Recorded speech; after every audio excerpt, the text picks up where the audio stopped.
Welcome back to another episode of Tech Talk 360. Today we are at a very interesting episode quite. We are with Nelaka Jayasekara, the Head of Client Partnerships at Raw edX. Hi Nelaka. Hello, thank you for having me. Thank you.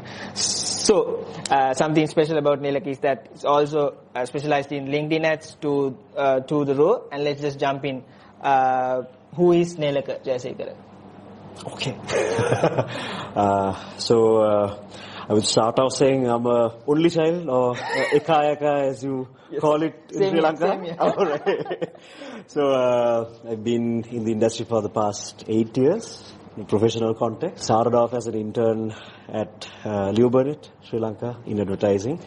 And over a period of time, over the last 8 years, I've shifted from industry to industry. And one of the biggest learning points for me was, Rasal, that I was at both ends of the table. I was part of an agency, also I was part of the client side as well. So two different points of view, how to handle certain things, how to look at things differently, two different lenses. So I think that's one of my biggest learnings from the 8 years. Yeah. And overall, I think, in a nutshell, if you ask me who I am from a professional context, I'd like to call myself a consumer of products and services who like to generate business value by actually putting those insights into place for the businesses to actually generate value for the consumers. Perfect. It's something really interesting for me. So, Nelaka, if I just ask you this, how did the journey begin? From where did everything started? From zero to where you are now, and how it's been amazing. I was just following you through LinkedIn. Where did it actually start? So, like I said earlier, we started at Leo Burnett as an intern. From there, moved on to several other companies. And also another thing that I actually forgot to mention earlier was as part of startups and corporates as well. So in terms of structures, decision making, how people think, what kind of work we do, the kind of room that we have to think, test and all of that has kind of really changed from place to place and industry to industry. So overall, I think one of the biggest things in my career, like I said, is the fact that I always focused on consumers. So I always considered myself as a consumer. How would I look at something and how do I sort of put into practice when it comes to the work that I do? So even in my current role, what I try to do is, so when it comes to LinkedIn ads, so we run a LinkedIn ads consultancy services business from Raw. What we try to do is, from an advertiser's point of view and a user's point of view, how do you sort of generate value for them by really understanding what really works for them? Right, so that's something that I try to do from the start itself, from zero to where I am right now. But also, I have to say, it's still a journey, still a long road to go. But whatever I've done so far in a nutshell, I think it's consumer centricity. That's really helped me to really understand and really iterate the things that we do to really make it work. Definitely. So Nelaka, this question, LinkedIn ads. So how important is this LinkedIn ads? I'm pretty sure some businesses don't even focus on this much. But how important is this aspect of LinkedIn ads, and what's the value that it brings to a brand? Okay, so I'll just zoom out a little bit and tell you about Raw and what we do from Raw and then come to LinkedIn. So Raw is actually, we're celebrating our 10th anniversary this year. So we've kind of pivoted from different kind of verticals and different business models. So for LinkedIn, our model is very simple. We go as a consulting media agency that not only works with brands, but we also work with other agencies, right? So the whole point that we want to kind of cover is, we have three pillars: training, consultancy, and support. By doing all of that, so what we try to do is, one of the biggest things that we've noticed in the market is, when you say LinkedIn ads, people always think of job ads. That's the immediate thing that comes to mind. Yeah. And normally when I do a session or we do a workshop, when we talk to the audience, something that normally pops up first is, what's the first thing that comes to your mind? It's jobs. Yeah, right? Because the LinkedIn platform is... Exactly, because I'm not too sure whether you knew, it's actually 21 years old now. Right? And it's one of the oldest platforms that's out there right now. But I think quite a lot of people have known LinkedIn as a jobs portal or a place where you find jobs or find candidates. It's where, like a marketplace where you meet buyers and sellers, potential recruits and the recruiters. But I think over the last 21 years, it has really evolved. It's not only a place where people go to find jobs now. For an example, let's say you're an exporter. When you go for an export exhibition, just like you exchange a business card, one of the things that you might want to do is you want to connect with the other person on LinkedIn. Because again, coming back to the whole consumer centricity point of view, something that we've kind of seen is that people like to remember people with faces. And sometimes they find it hard to remember names. So one of the reasons why people might be actually connecting with people on LinkedIn at a point like that, at an exhibition, with a foreigner probably, is the fact that they remember faces more than they remember names. So based on those little things that we've observed, right? Certain things are directly from LinkedIn, certain things are things that we've observed, right? Based on market conditions.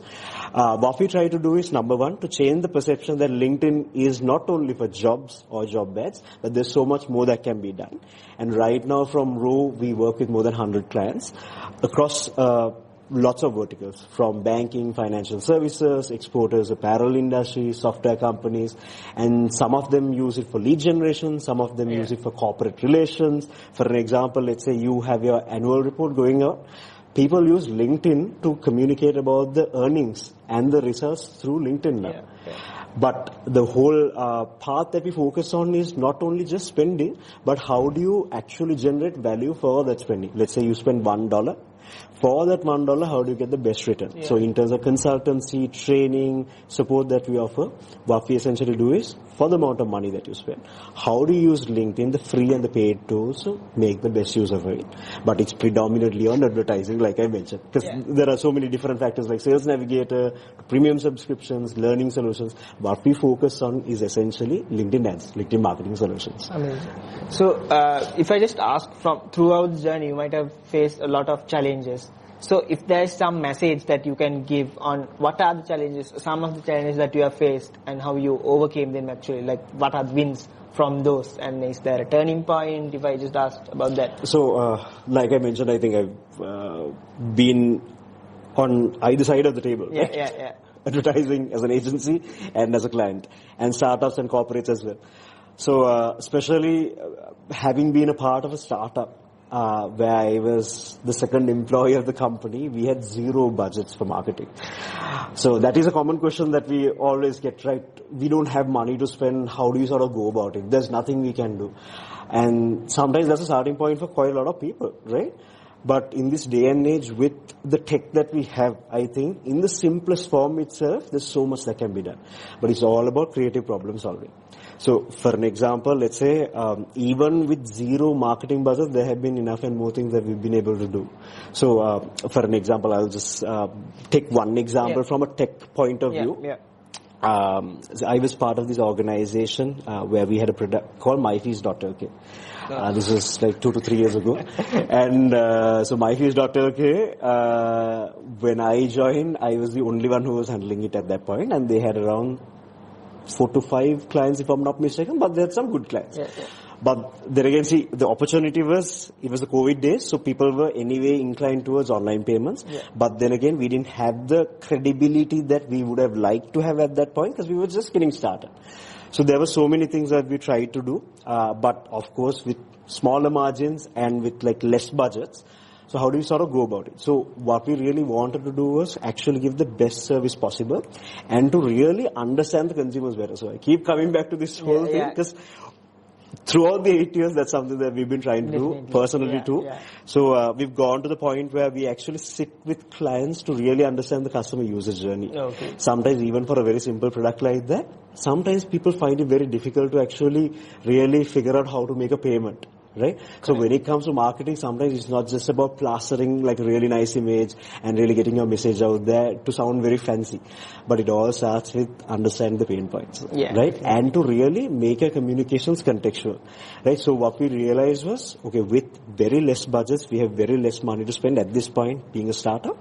But with that context, how do you sort of really understand very specific key pain points and how do you address them and really build the market from there? So number one thing that we did was with no money. We spent so much time listening to the customers. We sat with them. We actually observed how they would actually go about doing it. How do they discover? What are the kind of questions that they have? And that was one of the reasons why we introduced the 0% installment plans. It's one thing that we realized was some of the institutions alone, they don't have the volume to really get a 0% installment plan sometimes, right? Because they don't have the volume. But we as an aggregator, we were able to actually aggregate the volume and negotiate better with the banks and get a 0% installment plan when it comes to certain seasons. Right. So that was a help for the institutions and a help for the students. Thereby, the institutions actually willingly promoted us. So, just a simple example. I'll just in there. So, a good example is because our institution is also using that, and we said, oh, right. I'll just mention the name later. I was wondering why there was a reaction. So, during some seasons, we see the pull-up banners and all that being used to use the platform to pay fees and stuff like that. Right. So, simply put, even with zero budgets, there's so much that can be done. Definitely. So I think my biggest learning or any thoughts that I would want to share is, even if you think that there are so many constraints, there could always be a way. Right? But you need to kind of look at it from a different lens and then see, okay, even with zero budget, what can I do?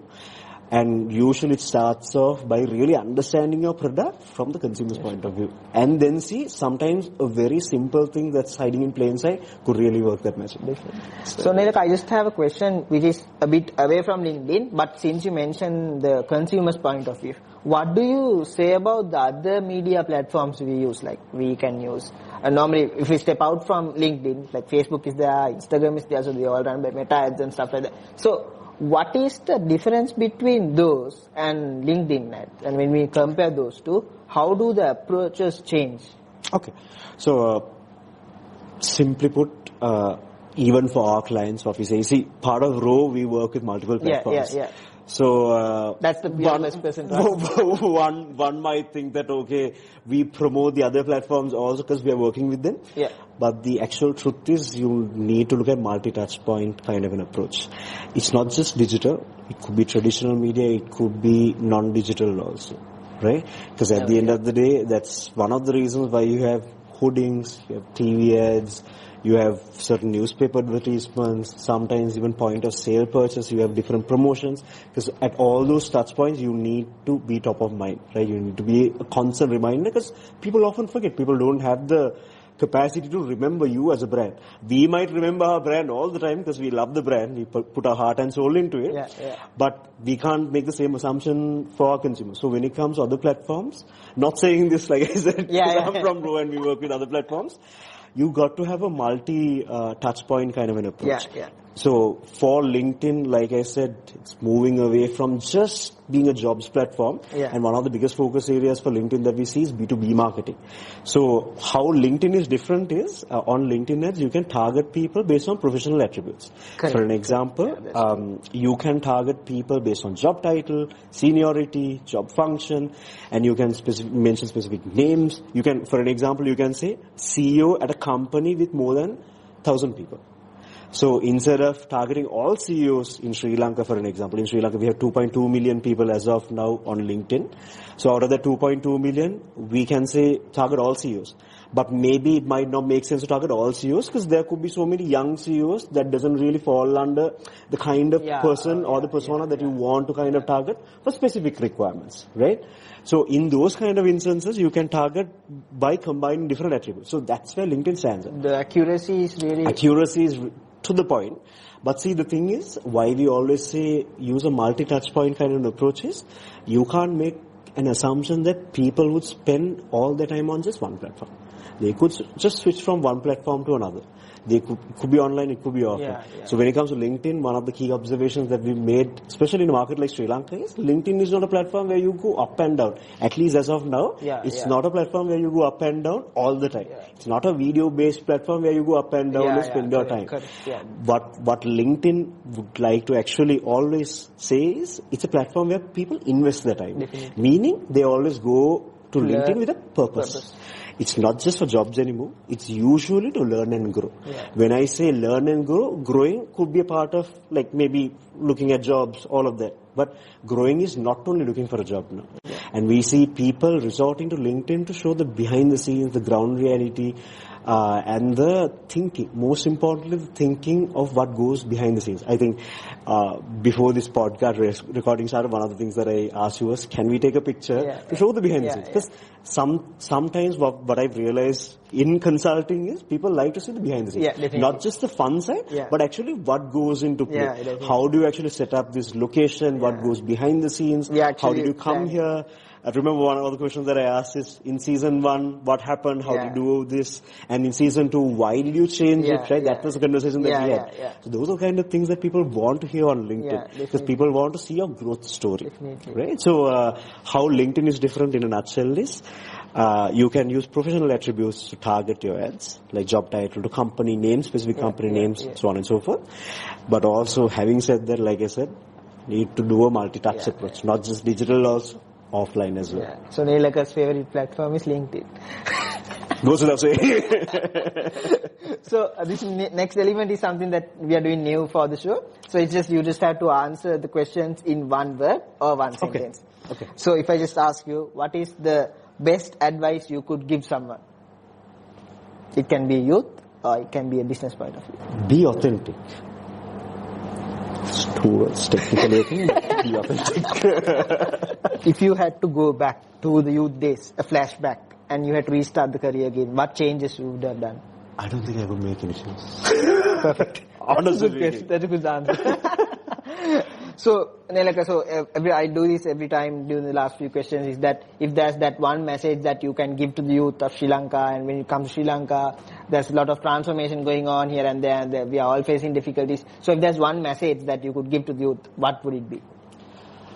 I think Sri Lanka is a beautiful country, honestly. I've always believed in that. I think we have good talent, come across amazing people. I think one of the biggest things that really stand out is the qualities that the people in Sri Lanka that I've come across have.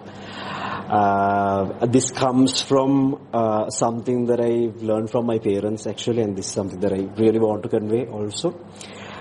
It's not all about what you learn only also. It's all about how you put yourself out there and the kind of person you are in the society. While we talk about growth, we talk about professions, we talk about education, all of that, I think big part of growth is being a good human being. Not only a good Sri Lankan, but also a good human being. So I think that's something that my parents also really encouraged me, and that's stayed with me for a very long time. And that's something that I would like to convey, and that's something that I always try to do also from my, not to be perfect, nobody is perfect, I'm not perfect either, but while we focus on everything else in terms of developing ourselves, let's try to be a little better every day, right? To be a good human being. That's my message basically. That is definitely an inspirational message, and thank you so much, Nelaka, for coming into the podcast. I have been troubling you a couple of times. Just my share pleasure. Some thoughts on the podcast. Is this your first podcast, or have you been? This is actually my very first podcast. I actually didn't know what to say also when I walked in. And I think one of the interesting things was, I think you sent me an outline, but one of the key things that you mentioned was, let's keep it conversational, let's just stick to this outline, let's make sure that this is not scripted, and that's something that I really liked. Because I don't know how to read off a script, honestly. That's one of the biggest problems that I have. So the fact that it was very conversational, not very prepped, I think that was something that I really liked. And the fact that I've seen quite a lot of familiar faces before on the podcast that you have, I think that was also like a big impression that I had. So I think great stuff so far. And the fact that you spoke about how you want to focus on the things behind tech in this season, I think is a fantastic thing, and that's one of the reasons why I wanted to convey those simple messages, because if you really look at it, whatever I said is very simple, right, to the point. But one thing that I want to say is, in most of the work that I've done also, one thing that I've realized is people like to phrase things, romanticize things, and make it sound really nice, but if you really look at it, it's more often than not, it's the very simple things that may leave the biggest mark. Right? It's the simple things hiding in plain sight. So, amazing stuff so far. Really happy to be here, and I look forward to actually having a look at the podcast and to actually listen to it. Thank you so much, Nelaka, for coming. Thank you very much. And I wish you all the best. Thank you. You too.